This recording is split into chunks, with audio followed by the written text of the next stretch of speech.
2026 թվականին արդեն օրը հայտնի ընտրություններ են, սակայն պատիվ ունեմ իմպիչմենտի գործընթացը սկսվել, քննարկումներ են, բանակցություններ են Հայաստան խմբակցության հետ եւ ասում են նաեւ աշխատելու են եւ աշխատում են ՔՊ-ի հետ, որպեսզի նրանք եւս միանեն իմպիչմենտի գործընթացին։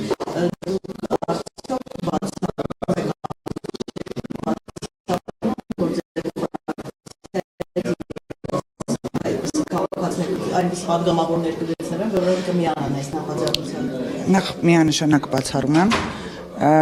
բայց ինչ վերաբերվում է ինչի է ամեն ինչ կատարվում, շատ լավ է լրատվամիջոցների մի փոքր ավելի բացահայտելի քաղաքացիների համար ներկայացնել ինչ է կատարվում։ Ես կարծում եմ, որ պատիվ ունեմ եւ Հայաստան Դաշինք խմբակցությունները որոշել են արևիտակ իրենց տեղը զբաղեցնելու առաջին ընդդիմադիրի թագը վերցնելու գործընթաց սկսել, որովհետեւ այս գործընթացը ոչ մի արդյունք չի ունենալու,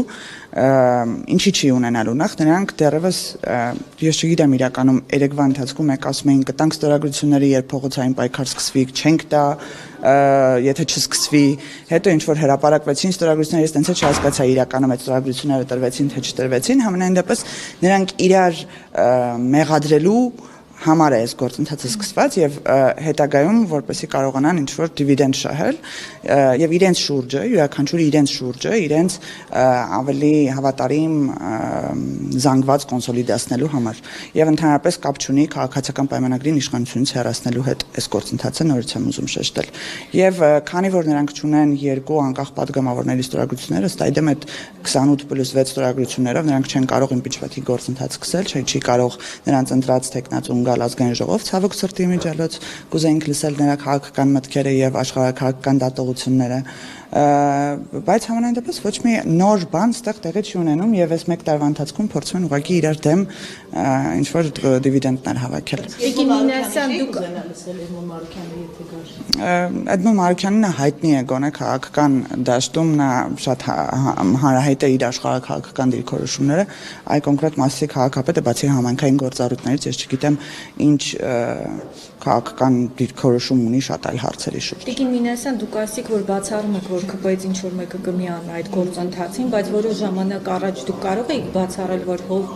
Հակոբ Ասլանյանը եւ Հովիկ Աղազարյանը կարող են դուրս գալ կամ հեռացվել, կարևոր չի հիմա։ Հովիկ Աղազարյանը եւ Հակոբ Ասլանյանը հեռացվել են եւ չենք կարող բացառել, որտեղ չեն միացել ընդդիմությանը։ Չէ, բայց ուզում եմ ասեմ, չէի կարող չէ բացառել, որ երկու հոգի կլքի կամ կհեռացվի ԿՊ-ից, գուցե էլի լինեն մարդիկ։ Հարգելի գործընկերներ, հասկացա, հարգելի գործընկերներ, ես մեկ անգամ շեշտել եմ եւս կուզեմ շեշտել, որ քաղաքացիական պայմանագիրը ավելի ամրապնդվում եւ համախմբվում է այն արժեքների ու գաղափարների շուրջ, որ մենք բերել ենք եւ նաեւ մեր վարչապետի շուրջ այն ժամանակ, երբ ավելի շատ է տեսնում վտանգ, որ կարող է օրինակ, չգիտեմ, պետականության հետ կապված կամ պետության հետ կապված խնդիրներ առաջացնել որոշ գործընթացներ։ Այս պարագայում ես կարծում եմ, որ ընդհանրապես մտահոգվելու տեղ չունենք, որովհետեւ ես չեմ կարծում, որ քաղաքացիական պայմանագրից կգտնեք մարդ, որ Դավիթ Համբարձումյան, չէ՞ ճիշտ եմ ասում։ Դավիթ Համբարձումյանին կարող է տեսնել վարչապետի տեխնացու, դա ուղղակի զավեշտ է։ Ոչ թե Դավիթ Համբարձումյանին տեսնի, այլ իշխանափոխության համար է։ Ինչ որ լինի։ Ոչ էլ իշխանափոխության համար, ոչ էլ իշխանափոխության համար։ Եվ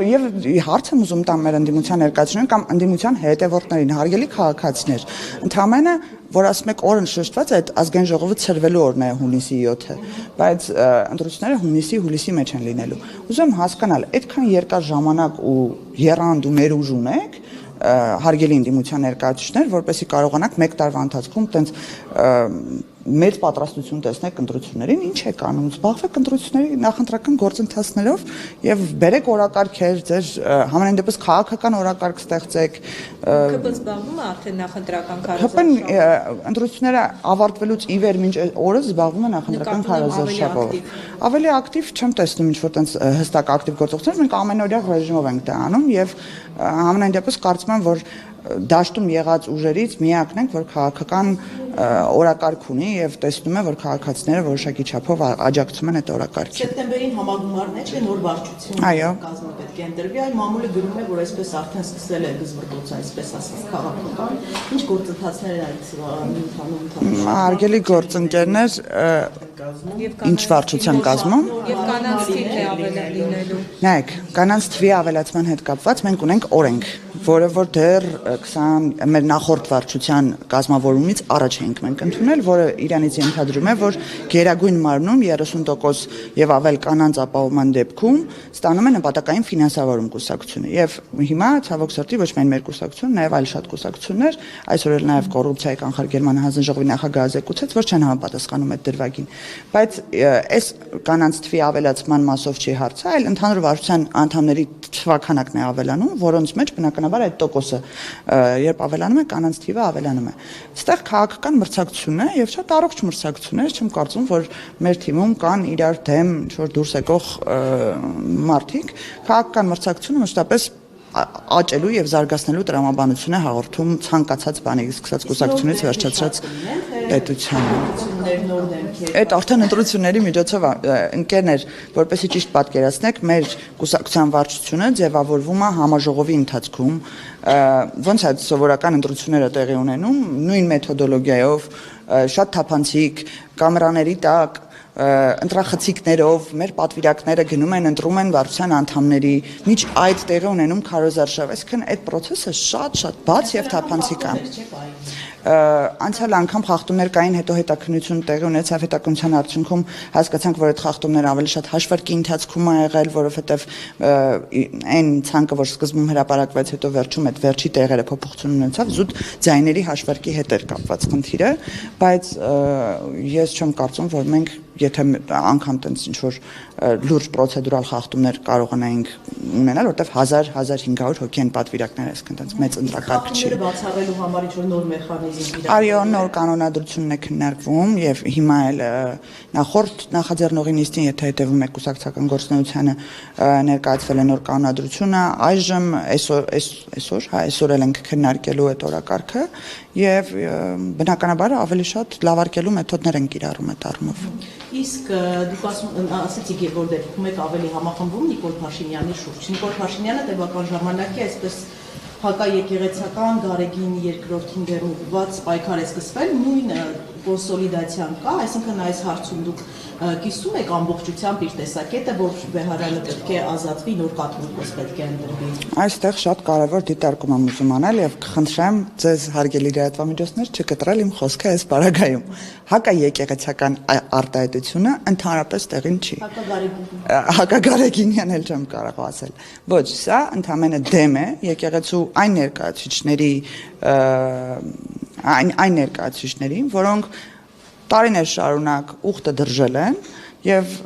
ուխտը դրժելու առիթով նրանք չեն կարող հանդիսանալ այլևս բարձրաստիճան եկեղեցում բարձրաստիճան պաշտոն զբաղեցնել, այսպես ասած, եթե մեր լեզվով ասենք։ Ստեղ հարցը հետեւյալն է, արդյոք այդ մարդիկ այնքան բարեվարկություն կունենան, որպեսզի առանց որևիցե տենց մեծ խժդժությունների թողնեն Բեհարյանը եւ իրենց հավատքին անսալով ավելի մաքուր եւ ավելի բարեվարկ կաթողիկոս ընտրեն։ Հարգելի գործընկերներ,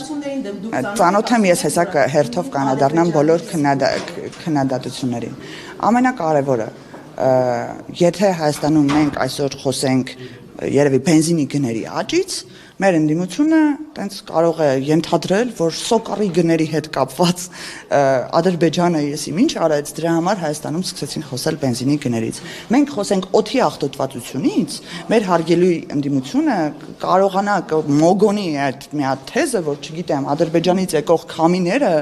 խանգարում են, հասկանում եք, մենք ներքաղաքական ներքին թեմա քննարկելու իրավասություն չունենք ըստ իրենց, որովհետև ամեն ինչը նրանց սենց ուղեծիրում պատտվում է հակաադրբեջանական, հակաթուրքական մտքերի ներքո։ Հարգելի գործընկերներ, եկեք քննարկենք իրողությունները, որոնք չեք հերքում։ Հերքեք գոնե այն իրողությունները, որոնց մասին խոսել ենք։ Օրինակ, երբ խոսում էր վարչապետը եկեղեցիների, որոշ եկեղեցիների, ուզում եմ շեշտել, որ մեր եկեղեցիների մեծ մասը շատ բարեկարգ, շատ մաքուր եւ շատ լավ եկեղեցականներով լի հաստատություններ են։ Խնդիրը հետևյալն է. արդյոք կան եկեղեցիներ, որոնք ունեն բարեկարգման խնդիր, արդյոք կան եկեղեցիներ, որոնք մաքրության խնդիր ունեն, արդյոք կան եկեղեցիներ, որոնց դիմաց վաճառք են անում բաներ, որոնք հենց եկեղեցականների կողմից այդ վաճառքը իրականացվում, որը շատ հավատացյալների զայրույթն է առաջացնում, օրինակ, Այդ խնդիրները առկա են, թե ոչ։ Կա կուսակրոնության խախտում, հարց է հնչեցվել, թե ոչ։ Եկեք այդ խնդիրներից խոսենք, հետո նոր դարձրեք այդ հարցը աշխարհաքաղաքական քննարկման հարց։ Ընդհանրապես մեկը մյուսի հետ կապ չունի։ Նման, այսպես ասած, Գարեգին երկրորդի դեմ այս արշավը նաև ձեր ռեյտինգին է հարվածելու, որտեղ քաղաքացիների մեծ մասը համաձայն չի Այ հետաքրքիր դիտարկում եք անում։ Այստեղ նաև ընդդիմությունը ասում է Կովկասյան բարեմոտրի արդյունքներով եկեղեցին ամենաբարձր վստահություն ունեցող կառույցներ։ Ես հավատում եմ, որ մեր եկեղեցին Հայաստանի Հանրապետությունում ունի ամենաբարձր ռեյտինգը, բայց եկեք ընդունենք, որ հարցը հնչեցվել է այսպես։ Նախ գրված է ձեր կրոնական դավանության հաստատությանը դուք վստահում եք թե ոչ։ Հաստատությունը եկեղեցին է, եկեղեցուն մենք էլ ենք վստահում, հարգում, սիրում, պաշտում եւ հավատում։ Ինչ վերաբերվում է եկեղեցականներին, կոնկրետ օրինակ բերենք, եթե հարց հնչեցվի քաղաքացիների մոտ, դուք վստահում եք Գարեգին Բ-ին, ես չեմ կարծում, որ նույն պատկերը կստացվի։ Հենց այդ դրա համար է, եկեղեցու պաշտպանության համար է, որ պետք է Գարեգին Բ հեռանա, որտեղ մենք տեսնում ենք քաղաքացիների մեծամասնության սերն ու հարգանքը նա չի վայելում։ Նիկոլ Փաշինյանը կաթողիկոսի իր տեխնացուն չունի այսօր նման գրառումներ արել։ Չի կարող ունենալ, մենք չենք կարող ունենալ։ Հարգելի գործընկերներ, նախ Նիկոլ Փաշինյանը հանդես է գալիս որպես հավատացյալ եւ իր խոսքը հավատավոր հոտի հետ է եւ ոչ թե որպես վարչապետ, այսպես ասած։ Բայց ինչ վերաբերվում է կաթողիկոսի տեխնացուն ունենալու, մենք չենք կարող նման տեխնացու ունենալ, մենք չենք որոշողը։ Այդ դեպքում դուք չեք որոշողը, բայց դուք չեք որոշողը նաեւ եկեղեցու կուսակրոնության հարցով։ Այ շատ հետաքրքիր հարց բերեցիք։ Այ հետաքրքիր հարց բարձրացիք։ Արդյոք եկեղեցականները, որոնք մշտապես եղել են քաղաքական դիրքորոշումների շատ սուր քննադատության գիզակետում, իրավունք ունեին քաղաքական դիրքորոշում հայտնելու։ Նրանց մեկնաբանությամբ նրանք քաղաքացի են եւ իրավունք ունեն երկրում տեղի ունեցող իրողությունների շուրջ իրենց դիրքորոշումը հայտնելու։ Հիմա եթե հավատացյալ հոտից, որից է մեկը, տեսնում է հստակ խախտում եկեղեցու կանոնակարգերի մեջ եւ բարձրաձայնում է այդ խնդիրը, արդյոք իրավունք ունի թե չունի։ Ես կարծում եմ ունի եւ եկեք նորից եմ կրկնում, խնդիրները քննարկելու փոխարեն, բուն խնդրին անդրադառնալու փոխարեն, չպտտվենք ամբողջ շրջափուլով, տեսնենք որտեղ կարող ենք այս խոսակցության ու հանրության հետ նաեւ երկխոսության մեջ որից է խնդիր գտնել, որից կարճել եւ ասել հանրությանը փակեք այս թեման։ Ոչ հարգելի հայրենակիցներ եւ սիրելի լրատվամիջոցներ, մենք մեր տաբու թեմաները եւ այն թեմաները, որոնք մշտապես կեղծ բարեպաշտության եւ կեղծ հայրենասիրության ներքո են եղել, քննարկելու ենք, բացելու ենք շատ շերտեր եւ խոսելու ենք մեր ժողովրդի հետ։ Եվ գործիչներ որոշ քաղաքական ասում են, որ սա տանելու է բախումների, այսինքն այ դա էլ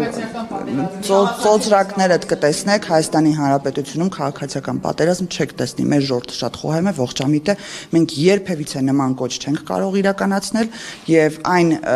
քաղաքական ուժերը, որոնք նման թեզեր են կիրառում, երևի թե նրանց երազանքն է եղել այս տարիների ընթացքում վերջապես հասնել նրան, որ քաղաքացիական բախումներ լինեն, մենք բոլոր շարժումները կարող ենք քննարկել 20 թվականից հետո ազգային ժողովի եւ կառավարության դեմ ուղղված ոհմակները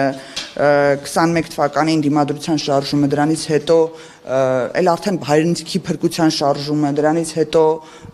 այս ժամանազատման գործընթացի հետ կապված Բագրատ Գալստյանյանի շարժումը այդ բոլոր շարժումները ինչ որ կետի կիզակետում եղել են նաև քաղաքացիական բախումների նպատակակետ, բայց ես կարծում եմ, որ